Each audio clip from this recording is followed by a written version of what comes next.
In this episode, we look at advocacy as a multidimensional art, from written and oral persuasion to the quiet power of nonverbal cues.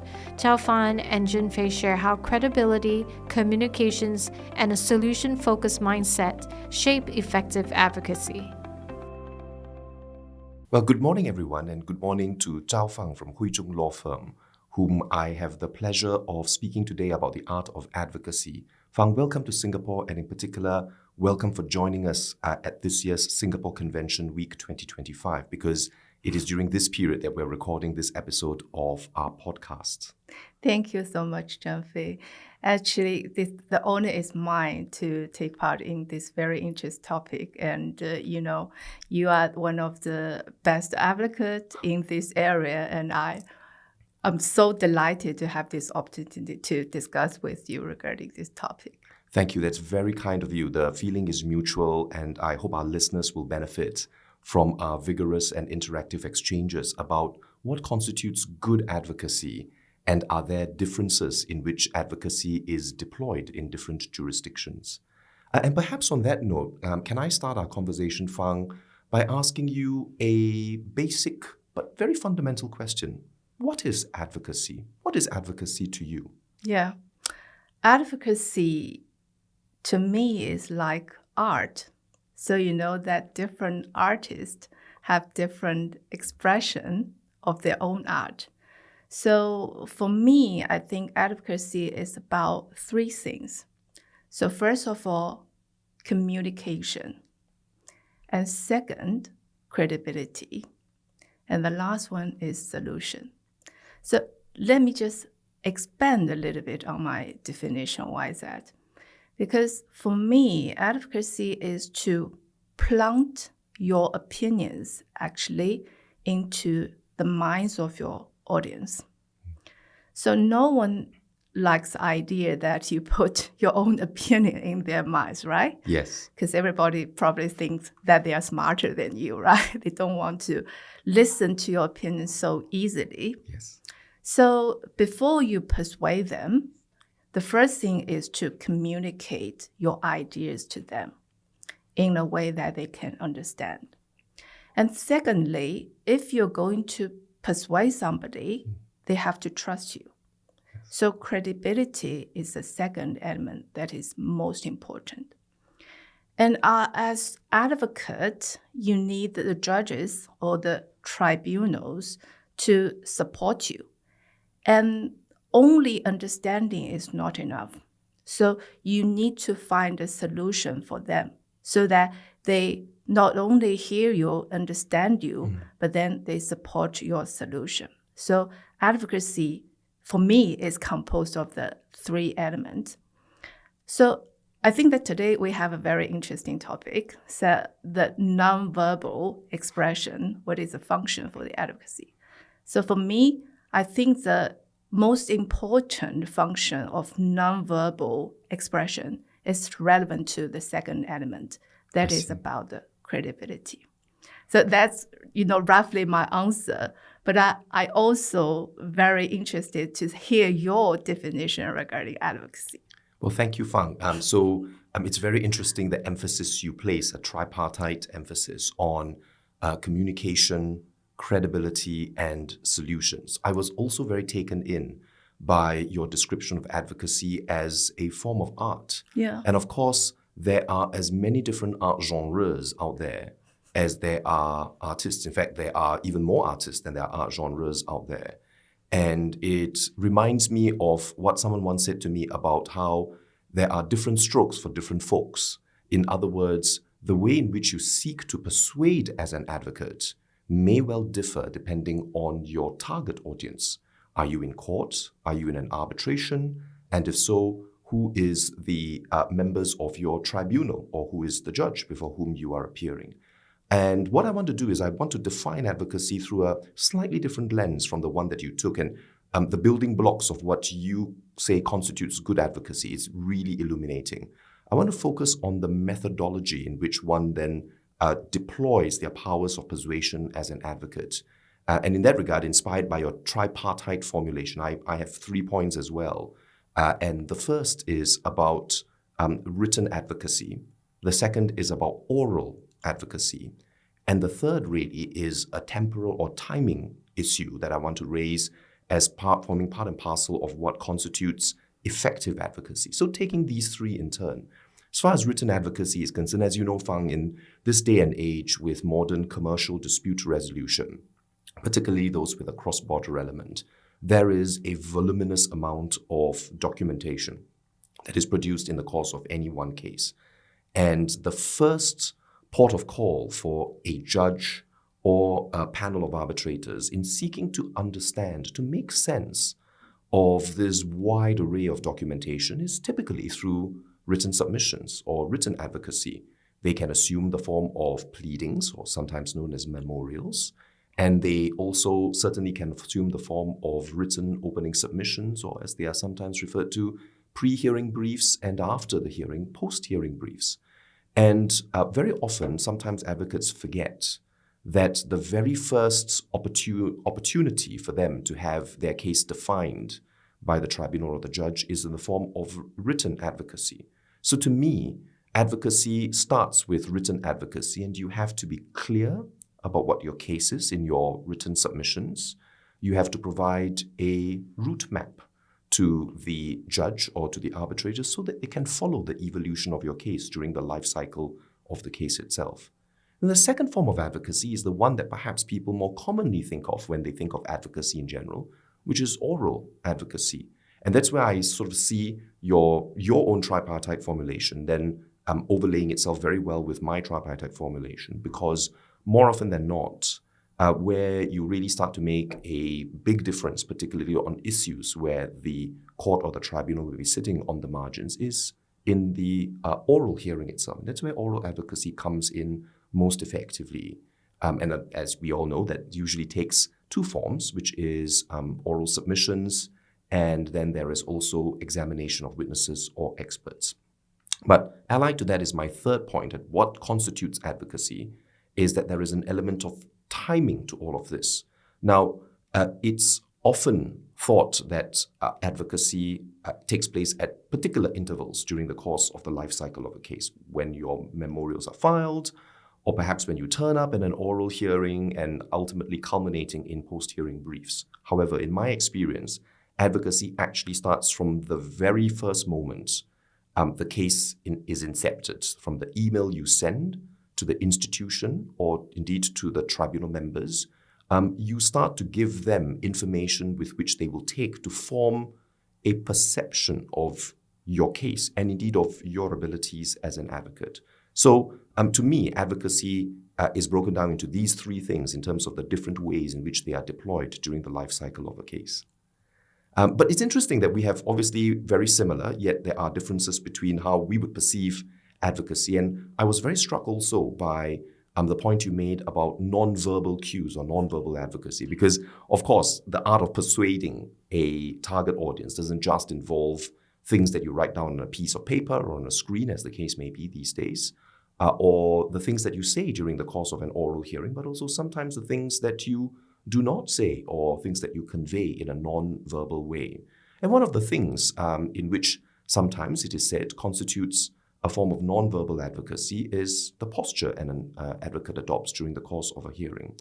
In your experience, do you think the adoption of a particular posture adds to the credibility and the efficiency or efficacy of advocacy during the course of hearings? Yes. So Jern-Fei, I loved your definition because I probably have an analogy which might not be, most appropriate, but I think this is the best I can do at the moment. So it's like different religion describe the God. So actually, your description of advocacy has something in common with mine. Like, you start with a written advocacy. It's about communication already. Yes. You communicate your case to the audience, to the judges or to the tribunal members.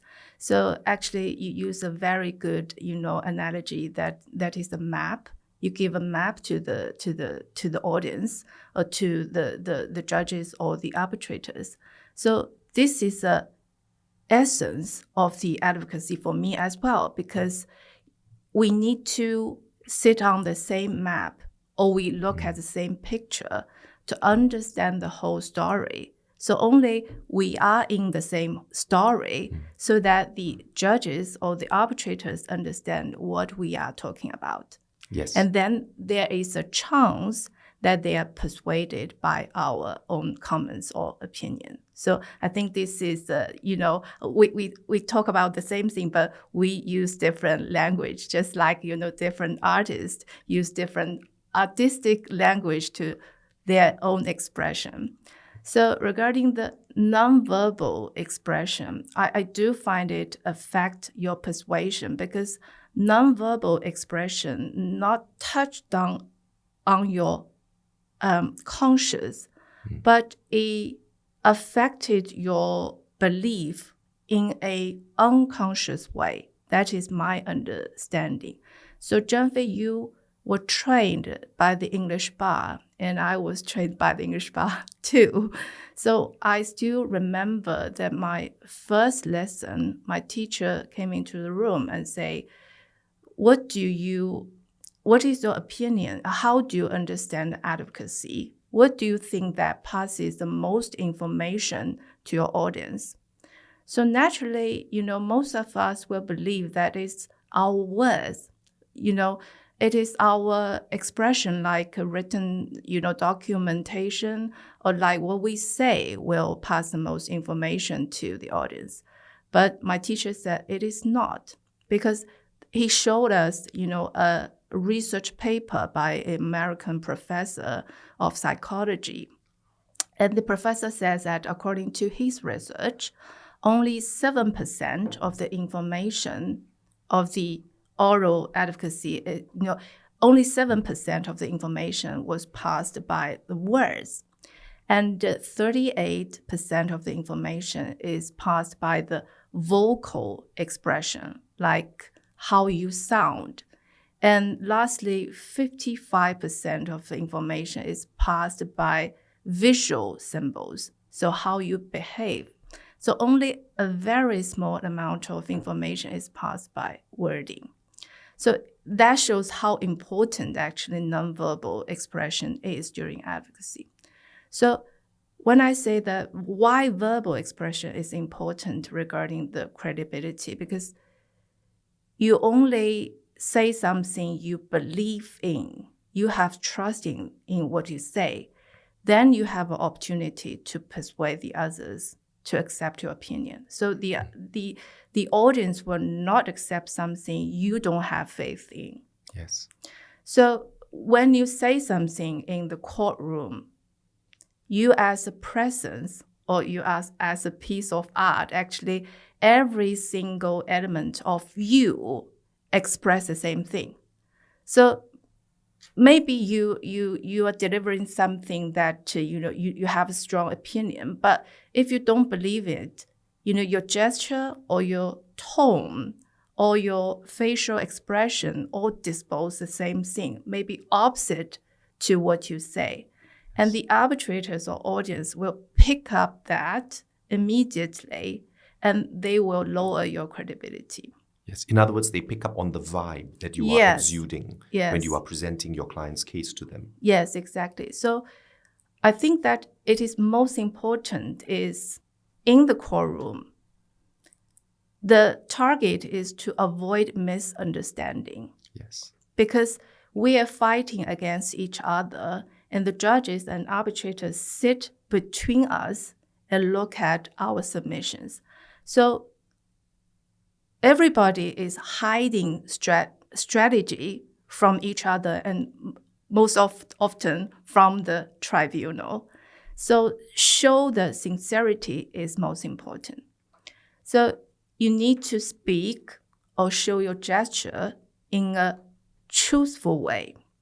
So not hiding something, like use open question, not fold your arms together to protect yourself, because everyone knows that if you are protecting yourself through some gestures, that shows you're not telling the truth. But sometimes you're just nervous, right? Because if you are going to say something very important to the judges or to the tribunal, you want them to accept. So you start to think, if they don't accept you, So you start to be nervous and show something protective. But that probably will be a misunderstanding for your audience that you're hiding something from them. So don't do that. Yes. Be confident and speak truthfully, like look into your eyes. Yes. But looking to your eyes is most important because we also need to grasp the nonverbal expression of the judges or the arbitrator. Because if they have interest in what you say, they look at you. And if they have some question regarding your opinion, they will show something on their face. You need to pick that up immediately and think it over, what to say next and how to deliver, my submission or, deliver my opinion in a more effective way so that they can understand. So I always think that is, most interesting part for me to observe my tribunal, to observe my judges and to pick up where they poses, because when we say something, they probably look at your submissions. And when they pauses and look up and listen to you, probably that's something you are saying is very important to him.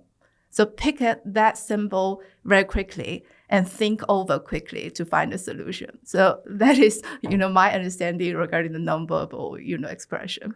I think that's an excellent expose of, because you obviously define posture as inclusive of all of these different nonverbal cues, including the way in which you are presenting yourself. In other words, literally your posture, your eye contact, obviously, and projecting or exuding a degree of confidence in the arguments which you present, even if deep down inside you have doubts about the veracity of the arguments you make. Yeah. But it is certainly important, obviously, to project the image that your clients would want you to project before the tribunal or indeed the court. So that's really fascinating. And I like a lot the point that you make, Fang, about eye contact, because increasingly, as I have discovered, much to my consternation to a certain extent, in many a case, there is a widespread use of PowerPoint slides in the course of opening presentations. Nothing wrong with using PowerPoint slides, of course.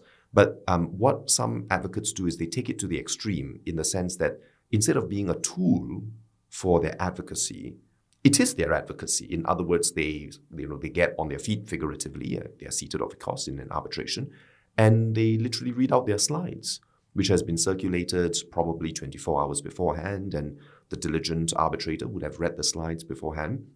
And to my mind, when someone does that, not only are they not engaging with your tribunal, sometimes when all you're doing is just reading from the slide deck or perhaps the notes that accompany the slide deck, you don't have much of an opportunity to engage in eye contact with the tribunal. And it may be that the tribunal may be less inclined to engage in eye contact with you as an advocate because all you're doing is narrating to something that is on the slide deck, which they already have. So I agree entirely that engagement with the tribunal, advocacy in a non-verbal respect is important because one mustn't forget that when you are presenting a case, you're not just presenting it through your words, but you are presenting it with in other forms, because what you're doing is you're giving a holistic presentation in an attempt to persuade the tribunal to accept your client's viewpoint. So I share with your point, Jern-Fei, you mentioned a very important element because my advocacy definition is 3 C's, as you can see. Yes. Communication, credibility, and cure. Yes. So if you just read something, you lost a chance to cure something that the tribunal or the judges have questioned. Yes. So you need to pick up and give a solution. And I also share with your point that I don't object to reading, but I think reading has its own problem because reading something versus saying something, the rhythm is different. Yes. So you lack a rhythm of speaking and you have a different rhythm of reading. So my understanding is if you want to say something to the tribunal, to your audience, you hope them will remember what you say. But if read something that normally you have a long sentence, Yes. you don't naturally have the pauses there, so that it's very easy for your audience to lose the focus, and they don't easily remember what you say. So I always think that because you are saying something, naturally you have the pauses between the elements so that they have time to think of it and they have time to, grasp what you say. But my own experience, so as a young advocate, I just kept on saying, speaking very fast without pause, because I'm kind of afraid that if I stop, then no one will listen to me. So I have the question for you, Jern-Fei. Yes. So do you think that pauses is, strategic pauses is very useful in advocacy? And do you use that very often? And if you want to pauses, how to deal with, my fear, not to, weakening my position or not to feel awkward. So what is your opinion? Yes, well, the first, to your first and second questions, my short answer is yes to both. And I'll come on to how I use pauses in the course of my advocacy, which is your third question, very shortly. But I agree entirely that pauses are effective, just as effective as what you say, whether verbally or non-verbally. And the reason why pauses are effective is because it allows things to build up to a crescendo where there are points you want to emphasize to a tribunal or to a judge. So, for example, there may be important points that you want to point out to the judge, to the tribunal, something that someone had said contemporaneously. Those are the best ones where you do pause, because you point out to your tribunal where the other side may have said something contemporaneously which undercuts their case. Having pointed it out, I find it's always useful to pause so as to allow the point to linger, to percolate, maybe even to develop a life of its own. And in terms of the pauses, when it comes, I don't plan my pauses necessarily, but what I do is when I am in the course of advocating, whether it's oral submissions or in the course of cross-examination, when I do come across a point which I feel it is in the circumstances an important point that I want the tribunal to take particular note of, I pause. Pausing is one method of advocacy. You talked about rhythm just now. That's another way of actually achieving your aims as an advocate. And another way of deciphering or describing rhythm is speed. And there may be times when you want to slow down on a particularly important point. And if it's very important, you can combine slowing down on that particular point with a pause at the end. Because when you have an adjustment in the rhythm or the speed in which you are delivering your points, or perhaps the questions that you are asking the witness, and even more so if you then pause at the end of it, you are breaking the usual rhythm or the cycle of the hearing itself, the tempo by reference to which the arbitration or the case is being heard. And it then encourages, if not forces, your tribunal members to sit up and look at what's going on. Why has the tempo shifted? Why is the advocate slowing down? Why has the advocate suddenly paused? And, silence can be very effective and devastating. But just as devastating can be changes in the rhythm in which you deliver your points. So those are the ways in which, or the reasons why you'd want to use silence and indeed a change in rhythm or tempo effectively.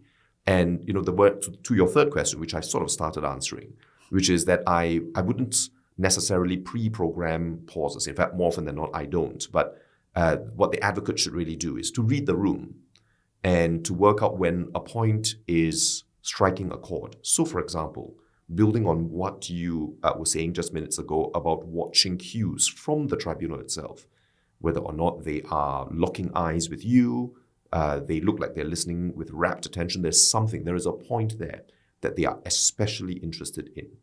That might be the moment for you to take a leaf from what you observe the tribunal is doing, to slow down, or indeed just to pause. And sometimes what I do is, When I want the tribunal to take note of a particular point, in addition, I know they've got either soft or hard copy bundles before them. I ask them to highlight particular passages. I say to the tribunal, I say, this next passage is very important. Can I invite you to take out your highlighters, whether virtual or otherwise, and highlight this point? Because there is nothing wrong in the cause of advocacy in emphasizing in literal terms to the tribunal the point or points you want them to take particular notice of. And more often than not, sort of 95% of the time, people will take their pens, whether or not they agree with you or otherwise, and highlight it. And that's sort of half the battle already won, because they will then start thinking about it. Even if they don't ultimately agree with you, the point is that you have already escalated that point to a higher level of conscious decision-making as far as the tribunal is concerned. Thank you, Jern-Fei. That's completely enlightening, because I also agree with you that I rarely use pauses. I don't plan the pauses, but when it naturally comes, I know this is the time to pause. Yes. And, pauses to attract the attention, because as you mentioned, you break the previous tempo of the flow so that everyone will pay attention to what you are going to say next. But I also have another question. So, you invite the pauses of the tribunal for them to look at something that is very important for your case. That is, you invite the tribunal to pause. But sometimes if the tribunal, give a question to you that is very hard for you to answer immediately, then you probably need to pause it by yourself and ask the tribunal to give you 1 minute or 2 to think it over. So I just want to know how you deal with it, because a lot of advocates is so afraid, to pause at this moment, and they just say to the tribunal, maybe I answer that question later when it comes. But I always think that it is not a good idea, because when the question comes, it is most important to deal with it immediately. Otherwise, it affected the credibility issue, because the tribunal or the other side may think that you're hiding something from them. So how to deal with this moment? I want to know your suggestion or comments. Yes. So when the tribunal asks you questions, it's very important to my mind to offer an answer as rapidly as is possible. In fact, immediately after the question is asked, if you are able to do so. Yeah. And even if it's a provisional answer or perhaps an answer in installments, and you're just giving them the first installment, it's very important that the tribunal go away from that exchange, at least knowing in very rough terms what your position is.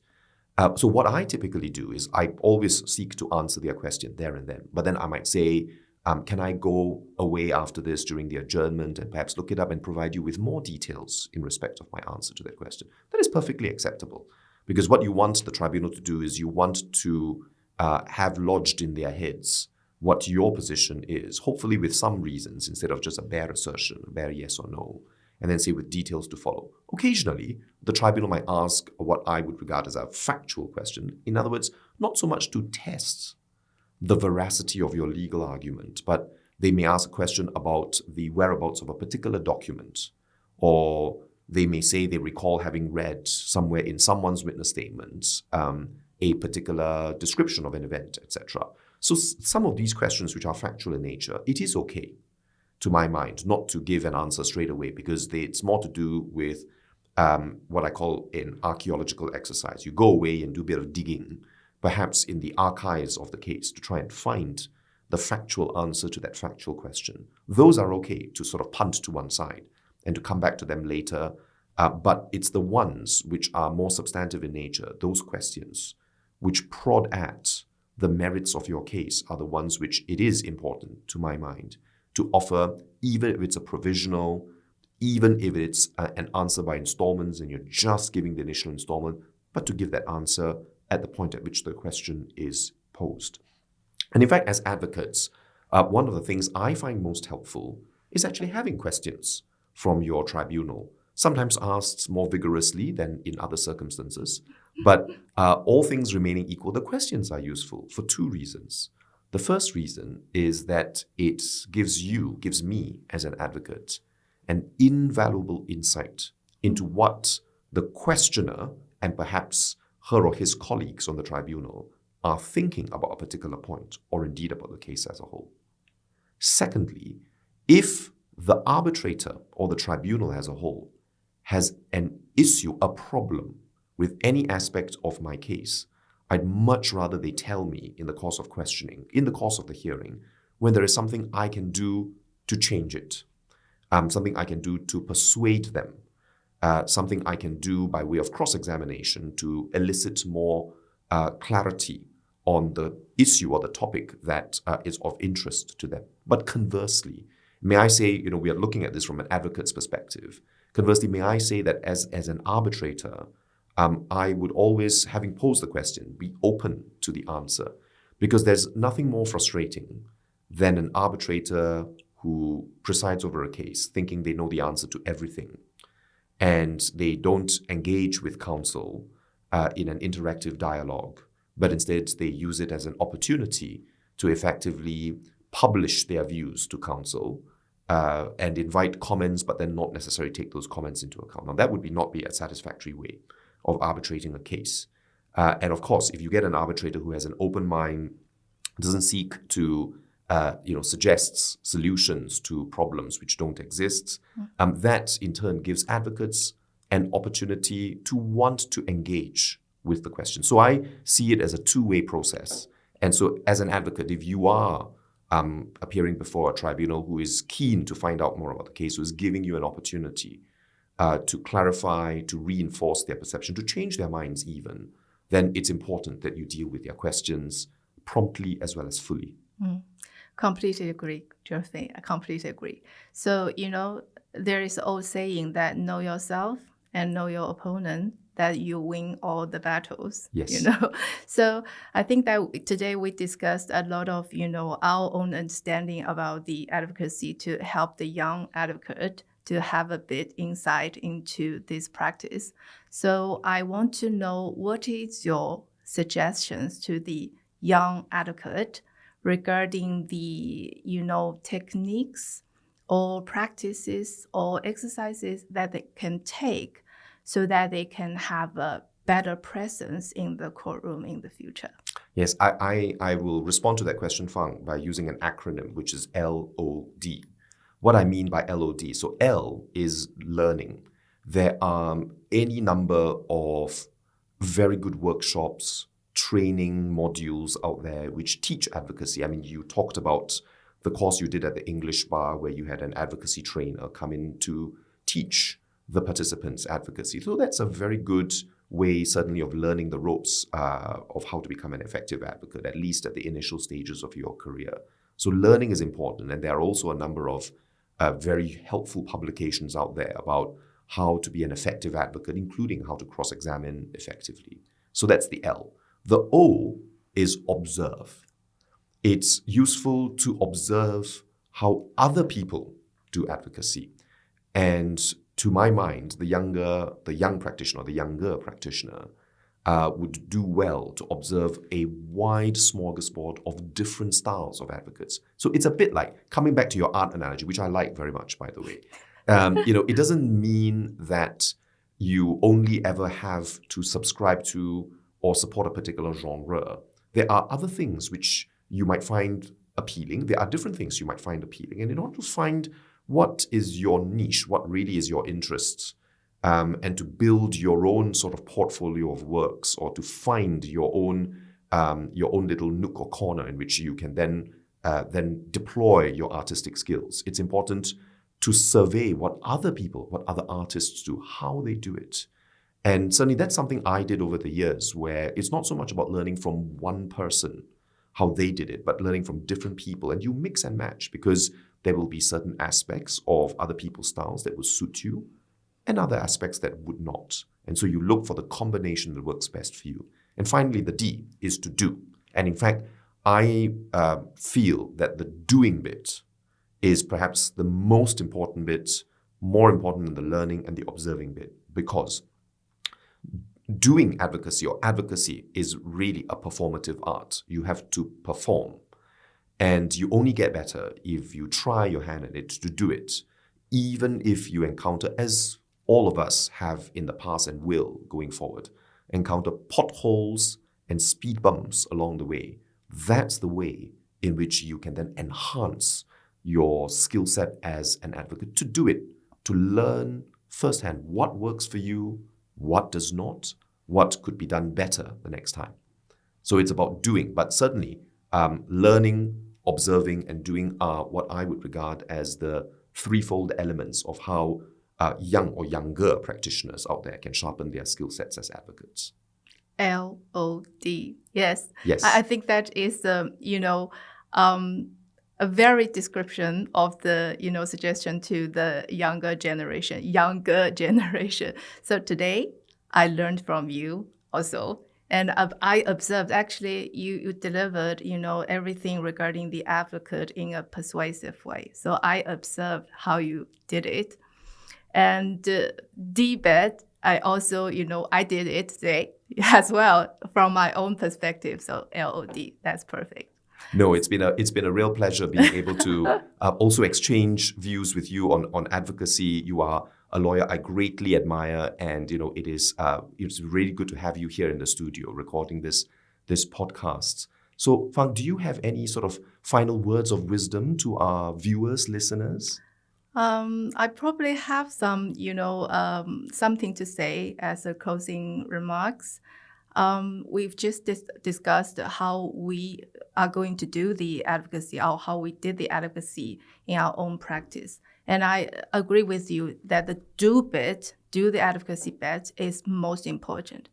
But, many younger advocates ask me the same question, because they probably in the magic circle firm, big firms, they don't have the chance to do advocacy until they're quite senior. So they ask me, how can I practice advocacy if I only do big cases? I don't have the chance to do it. So my answer will be that we are doing advocacy every day, probably every moment. Like Jern-Fei, you and I, we sat together and we share our comments. Yes. And we're trying to convey our expression and opinion to the other one, and we hope that they would accept my opinion. So every moment, if you sit with your colleagues, your friends, your client, when you say something to them, you are doing your advocacy. So learn from the others, learn from their communication skills, and try to do it, try to convey your opinion in a more effective way. That is kind of advocacy. Advocacy is everywhere, every moment. But I want to repeat what I say, that also what Bruce Lee said. So don't believe in style. Style separates man. It's a process of continuing growth. So you do it every moment, and you try best to find the moment to practice it, but you can have your own style. You don't need to have the elegant style of Jern-Fei, or don't have to have the same style as me, but you have your own style. That is perfect. Advocacy is to trust in yourself and use the method you have faith in. I really like that parting message, Fang, because this is something that resonates with me greatly. There is no one-size-fits-all approach to advocacy. No one has a monopoly on all the good traits of an advocate. We are different. Each advocate is unique, whether they are senior and experienced or junior and just starting out their journey as an advocate. The important thing is to find a style that best matches your personality, the way in which you deploy points, the way in which you seek to persuade. And that is very important. It's also important to remember to be versatile. So what style might work for a particular forum may not necessarily work for another forum. So in addition to finding your own advocacy voice, in other words, your own style, as you put it, it's also important to bear in mind the need to be versatile, to be flexible, to know how to adapt, and to adapt accordingly depending on the circumstances. So, Fang, it has been such a pleasure having this conversation with you. Thank you so much again for coming into the studio. On behalf of Maxwell Chambers, we say it's been a real privilege and honor to have you here to share with us your wisdom and thoughts. And thank you to you and obviously all of your colleagues and friends for coming to Singapore and making the 2025 Singapore Convention Week such a roaring success. Thank you so much. Thank you, Jern-Fei. Thank you.